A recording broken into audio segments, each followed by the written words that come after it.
السلام علیکم ورحمۃ اللہ وبرکاتہ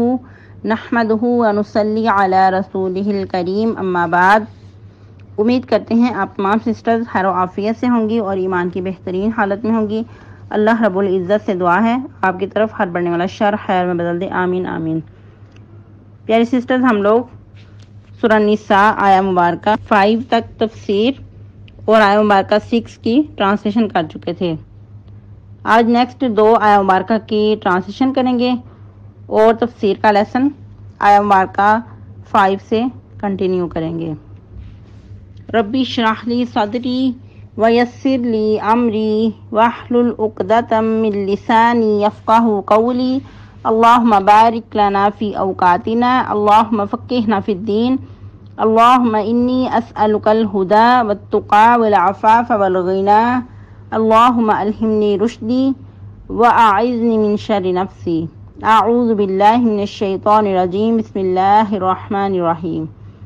للرجال نصیب مما ترک الوالدان والاقربون وللنساء نصیب مما ترک الوالدان والاقربون مما قل منه او کثر نصیبا مفروضا وَإِذَا حَضَرَ الْقِسْمَةَ أُولُو الْقُرْبَى وَالْيَتَامَى وَالْمَسَاكِينُ فَارْزُقُوهُم مِّنْهُ وَقُولُوا لَهُمْ قَوْلًا مَّعْرُوفًا۔ ٹرانسلیشن: للرجال مردوں کے لیے نصیب ایک حصہ ہے، مما اس میں سے ترک الوالدان جو چھوڑ جائیں والدین، والاقربون اور قرابت دار، وللنساء اور عورتوں کے لیے نصیب ایک حصہ ہے، مما اس میں سے ترک الوالدان جو چھوڑ جائیں والدین، والاقربون اور قرابت دار، مما اس میں سے کلا تھوڑا ہو، منہ اس میں سے، او کثر یا زیادہ، نصیبا مفروضہ حصے ہیں مقرر کردہ۔ وَإِذَا حَضَرَ الْقِسْمَةَ اور جب تقسیم کرنے لگو وراثت، یا ایسے بھی پڑھ سکتے ہیں وَإِذَا حَضَرَ الْقِسْمَةَ اور جب حاضر ہوں القسمتہ تقسیم کے وقت، اولو القربہ قرابت دار، والیتامى اور یتیم، والمساکین اور مساکین، فارزقوہم تو دو ان کو ان میں سے، وقولوا لہم قولا معروفا اور کہو ان کے لیے بات بڑے طریقے سے۔ تفسیر کا لیسن آیہ مبارکہ 5 سے کنٹینیو۔ وَلَا تُؤْتُوا السُّفَهَاءَ أَمْوَالَكُمُ الَّتِي جَعَلَ اللَّهُ لَكُمْ قِيَامًا وَارْزُقُوهُمْ فِيهَا وَاكْسُوهُمْ وَقُولُوا لَهُمْ قَوْلًا مَّعْرُوفًا۔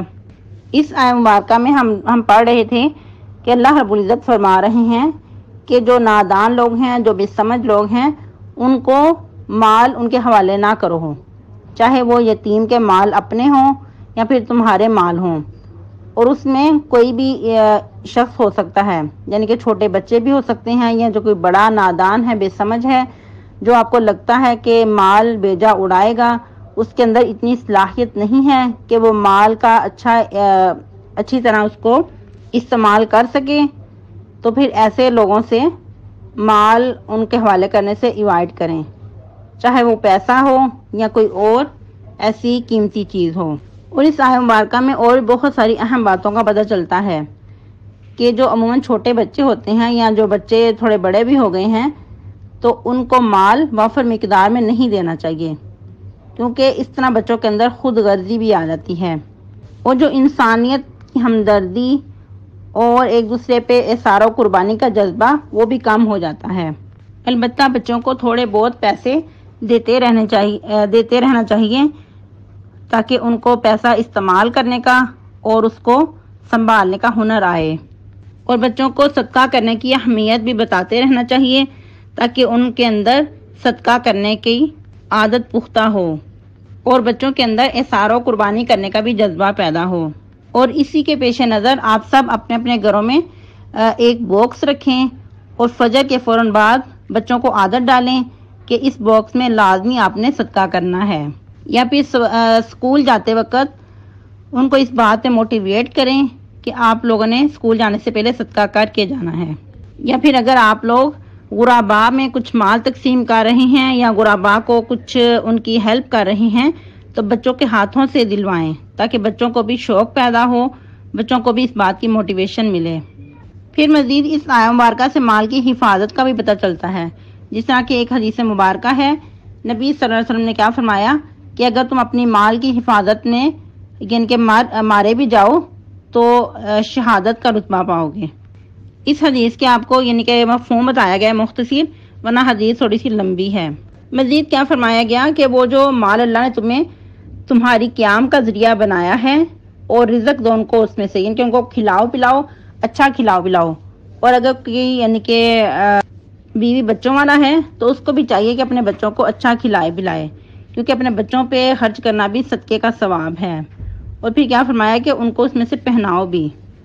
یعنی کہ اگر یتیم آپ کے پاس ہیں اور یتیموں کا مال بھی آپ کے پاس ہے تو ان میں سے اچھے طریقے سے آپ ان کو کھلاؤ بھی اور پلاؤ بھی، اور پھر ان کے ساتھ بات معروف طریقے سے کرو، یعنی کہ پیار و محبت کے ساتھ ان کے ساتھ پیش آؤ۔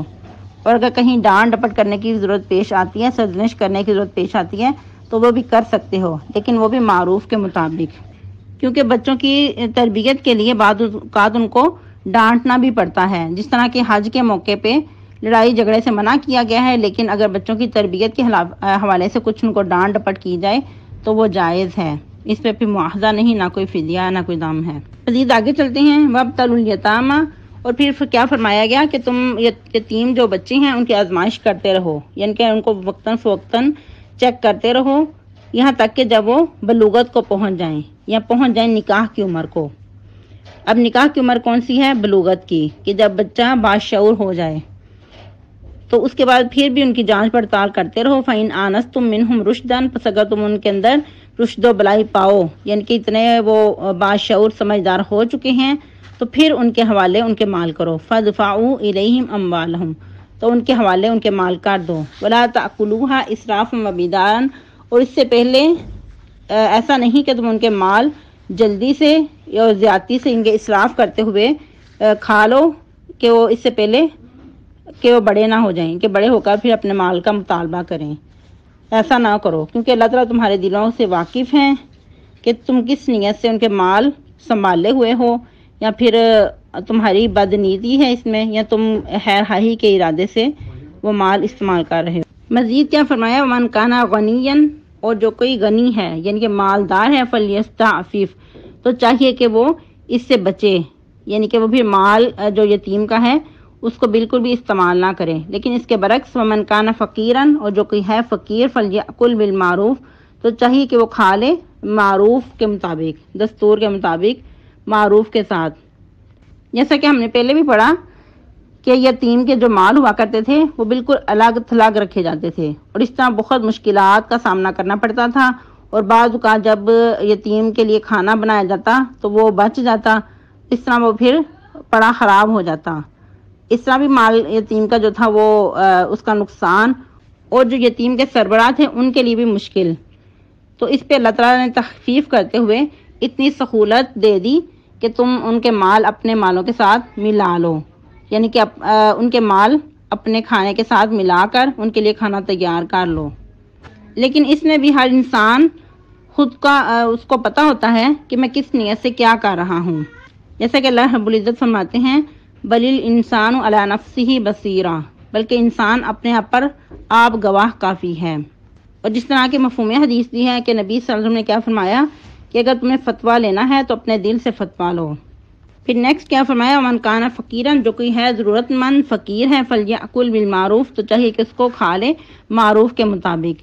یعنی کہ اس میں پھر یہ بھی ہو سکتا ہے کہ اگر یتیم کی کفالت کر رہے ہیں تو اتنا انسان اس کے مال میں سے کھا لے کہ جو اجرت بنتی ہے اس کی، یا پھر جو اس کی گزر بسر اچھی ہو جائے، یعنی کہ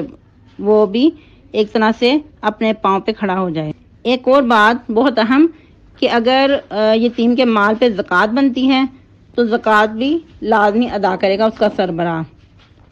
اور اس پہ وقتاً فوقتاً یتیم بچے کو بھی بتاتا رہے تاکہ اس کو بھی پتہ ہو کہ مال کی زکوٰۃ ادا کرنی ہے۔ پھر مزید کیا فرمایا؟ فَإِذَا دَفَعْتُمْ إِلَيْهِمْ أَمْوَالَهُمْ، جب تم حوالے کرو طرف ان کے مال، فَأَشْهِدُوا عَلَيْهِمْ، تو گواہ بنا لو ان پر، یعنی کہ ایسا نہ ہو کہ کل کو یتیم کہے کہ مجھے تو مال ملا ہی نہیں، وہ اس سے یعنی کہ انکار ہی کر دے، تو اس لیے گواہ بنانا ضروری ہے تاکہ کل کو آپ کے پاس گواہی ہو کہ فلاں شخص کے سامنے مال ان کے حوالے کیا گیا تھا۔ پھر مزید اللہ تعالیٰ فرما رہے ہیں وَقَفَى بِاللَّهِ حَسِيبًا، اور کافی ہے اللہ تعالیٰ حساب لینے والا۔ یعنی کہ انسان اگر بد نیتی سے مال استعمال کر رہا ہے تو انسان لوگوں کی نظروں سے تو بچ جائے گا، لیکن اللہ تعالیٰ کی نظر میں ہے۔ اللہ تعالیٰ مکمل انسان کو دیکھ رہے ہیں، اس کے دلوں کے حال سے بھی واقف ہیں کہ کس نیت سے، کس ارادے سے مال یتیم کا استعمال کیا جا رہا ہے۔ کیا اس میں خیر خواہی کی نیت ہے یا کہ مال کو ہڑپ کرنے کی نیت ہے۔ آیت مبارکہ 6 تک ہماری تفسیر کمپلیٹ ہوئی۔ مزید آپ لوگ ریسرچ کر کے اس میں اور بھی ایڈ کر سکتے ہیں۔ سبحانک اللہم ربنا وبحمدک نشہد ان لا الہ الا انت نستغفرک ونتوب الیک۔ والسلام علیکم ورحمۃ اللہ وبرکاتہ۔